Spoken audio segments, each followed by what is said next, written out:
চট্টগ্রাম শহরে বসবাসকারী সকল নাগরিকের কাছে আন্তরিকভাবে দুঃখ প্রকাশ করছি।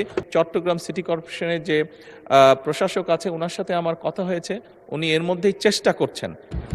আমরা জনমত তৈরি করার মাধ্যমেই, সচেতনতা তৈরি করার মাধ্যমে অনেকাংশে এই সমস্যাটার সমাধান করতে পারবো। প্লাস্টিক বোতল বা পলিথিন বা আরও এই ধরনের যেগুলো আসে দ্রব্য আছে যেগুলো দিয়ে ড্রেন বা নালাগুলো বা খালগুলো ব্লক হয়ে যায়, এগুলা কিভাবে আমরা ব্যবহার কমাতে পারি অথবা ব্যবহার করার পরে এগুলোকে প্রপারলি কিভাবে ডিসপোজ করতে পারি, এই বিষয়ে জনসচেতনতা বৃদ্ধি করতে হবে।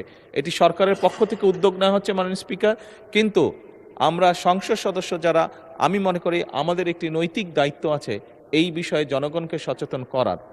একই সাথে আমি মাননীয় সংসদ সদস্যকে বলতে চাই যে এরই মধ্যে চট্টগ্রাম সিটি কর্পোরেশনের যে প্রশাসক আছে ওনার সাথে আমার কথা হয়েছে, উনি এর মধ্যেই চেষ্টা করছেন, কিন্তু এখন তো এটা অনেক বড় একটা ওয়াটার লগ হয়ে গিয়েছে, স্বাভাবিকভাবে একটু সময় লাগবে। এই কষ্টের জন্য আমি আমার অবস্থান থেকে চট্টগ্রাম শহরে বসবাসকারী সকল নাগরিকের কাছে আন্তরিকভাবে দুঃখ প্রকাশ করছি। আমরা চেষ্টা করছি যত দ্রুত সম্ভব এই সমস্যাটা থেকে মানুষকে বের করে নিয়ে আসা যায়। মাননীয় স্পিকার, ধন্যবাদ।